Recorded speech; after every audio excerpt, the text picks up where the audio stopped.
Right, 1937 250 DKW.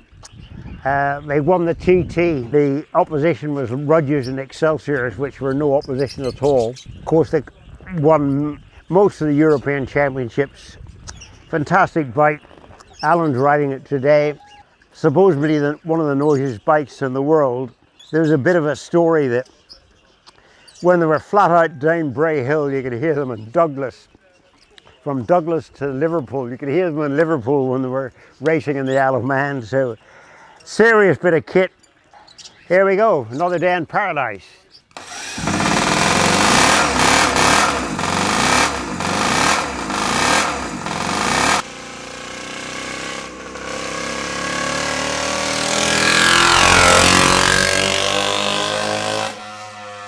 Right, Don. Year 1903 Ariel, and Jim rebuilt it for you. This is was this number 3 made or something, or what was the production? It was the very early one. How many, Jim? We don't know. There's no records surviving to say, but it's a 1903. Yeah. And it's called a number 2 Ariel. Right. It's got a Minerva engine in it. What size is it, Jim? 1.5 horsepower. 1.5 horsepower. So. About 300 cc. Yeah, 200 cc. Don rescued this from a scrapyard just down over the fields there many years ago. Stamford scrapyard. Yeah. So he took a passion to it and he stored it for about 50 years. I tried to buy it off him, but he wouldn't have it. So anyway. Bud Eakins tried to buy it off me as well. Who? Bud Eakins. Did away, yeah, American. So Don decided to have it rebuilt by Jim about 4 or 5 years ago, and he told me he was doing the Pioneer run, and I put my head in my hands. But anyway, you did it, Don. How did you manage that? I did it twice. Twice, yeah. It was hard work, I must admit. It was 44 miles, Epsom to Brighton. Did you have to pedal up the hills? I had to get off and let Brett pedal it up the hill for me. So Brett, that much horsepower, that much horsepower.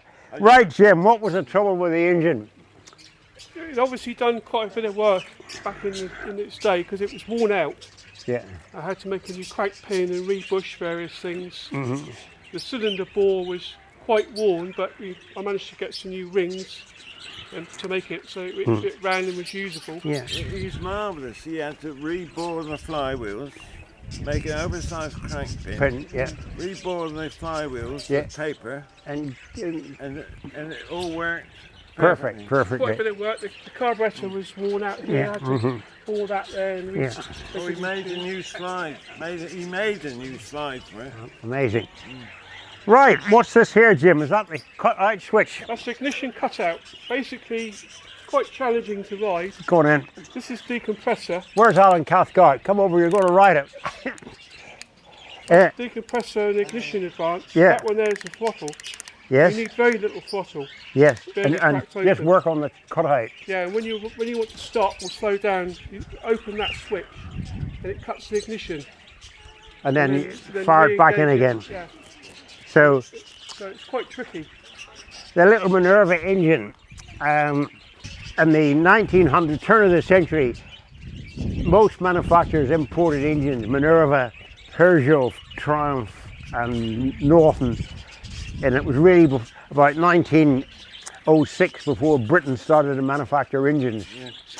I'd like to point out these are the original handlebars. I took hours and hours cleaning these up, cleaning all the rust marks out. Yeah. These grips are the original grips. Yeah, we managed to salvage them. Get away, yeah. So they're 120 years old. Older than you, Sam. Yeah, unbelievable, unbelievable.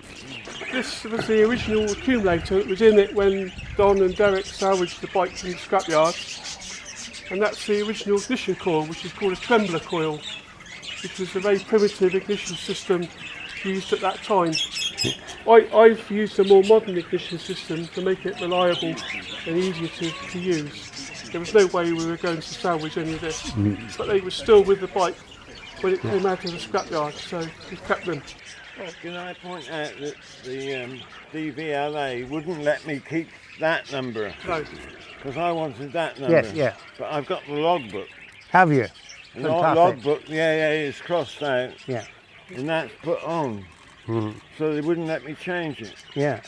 You actually found the house that the gentleman lived in New Milton. Yes. Yeah. Amazing, amazing. It's been knocked down now. Yeah, but yeah. But it was a big house in New Milton. Wonderful. Thank you, Don. All the best. Cheers. There you go.